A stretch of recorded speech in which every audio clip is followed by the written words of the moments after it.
I thought I meant without critique. And I was like, it's a weird name. Did you put good reviews on SensCritique already? Yeah. Okay.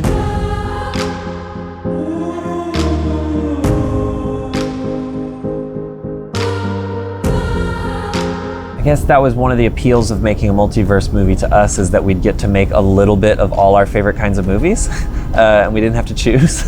Yeah, and I love the idea that maybe some folks might come to our movie to see an action film, but really enjoy the rock scene, and then be like, maybe I'll watch some like slow European films, because, you know, there's something rewarding about subtitles and like patient filmmaking, or that maybe our movie will introduce people to like classic kung fu movies and they'll go back and watch those, or maybe our movie will make some people like go watch a bunch of Wong Kar-wai films. You know, it's definitely what happened to me when I saw The Matrix or Kill Bill. I was like, where did this come from? And then like, because of The Matrix, I was like, who did the fight choreography? Who's Yuen Wu-ping? And then I started watching all these other movies that Yuen Wu-ping had choreographed, and they were blowing my mind, you know, and I was like, this guy's been doing this for decades. And like Kill Bill, introduced me to Sergio Leone. I didn't know who that was until I saw that.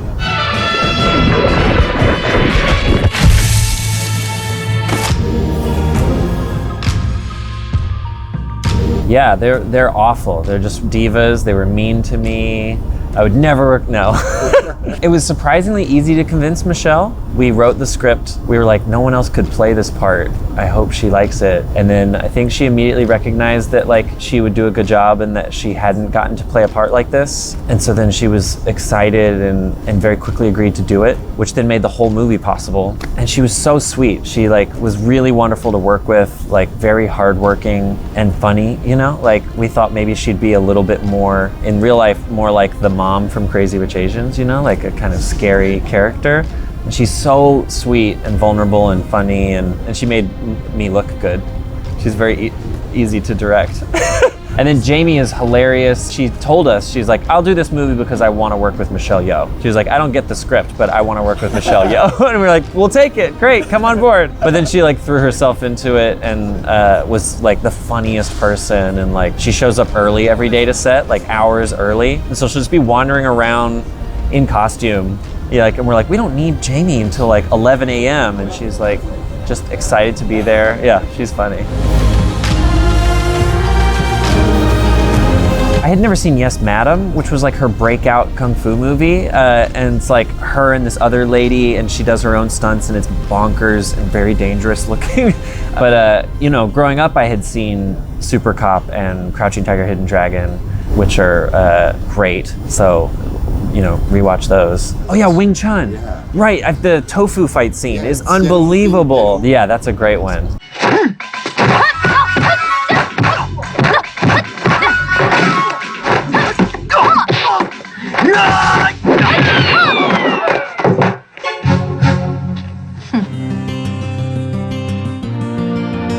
It was just a miracle of chance. He gave up acting because there weren't roles for him, even though he was a scene-stealing actor in 2 of the biggest hit movies, you know, of like the 80s. So it's so sad, but every mistake, you know, led him here, or whatever, as the movie says. But he said he saw Crazy Rich Asians and had FOMO, and he was like, I wish I was in that movie. He really loved the movie. He saw it multiple times and was like, I want to act again. But then our movie was the first one he auditioned for, and he was just so perfect for the role. It was such a miracle that he was ready to get back into it, and he ended up, yeah, being like the heart of the movie. He and his wife were just like the sweetest and just had the best energy, and he worked his ass off to do that performance. And yeah, we're so lucky. Part of the music video industry is that you have to like write pitches. You do like little PDF documents and send them to bands to say like, please hire us. We have all of these old pitches that got rejected. I still sometimes am like, if only we could have made that music video. Sometimes I'm like, wouldn't it be fun if we just got like $1 million to make 10 of our rejected music videos. Like that's what I would do, is just go back and make. We pitched one for Beyonce's song Countdown, and the video was really good, but very ambitious. Like we never could have pulled it off for the money. We were in love with this band Sleigh Bells when we first started out. We had this whole idea that was going to be a very Chris Cunningham, insane body horror comedy to this Sleigh Bells song Crown on the Ground. We had a Kendrick Lamar video that I thought would have been so good, that was kind of like a rapper in his car with a lot of shots of how sexy his car is, but instead of a car, it's his lazy boy. It's like his favorite chair, and we just photograph it like it's the coolest chair ever, and then he like reclines and then never stops reclining. And so the whole video is just him reclining through life, and reclining through his childhood, and reclining through fame, and reclining through concerts, reclining through love and heartbreak and family, but just the whole time he's just in a chair, you know. I thought it would have been good. That was for Bitch Don't Kill My Vibe. Would have been sick.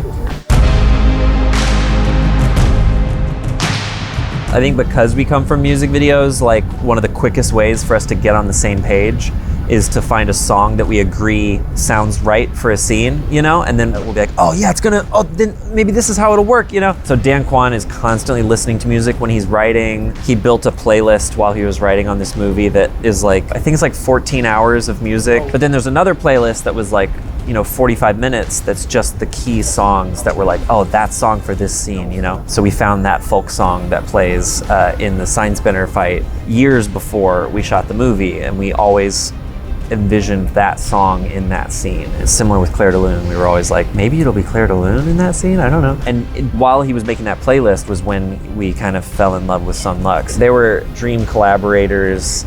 We overworked them though. They made over 2 hours of original music for the film.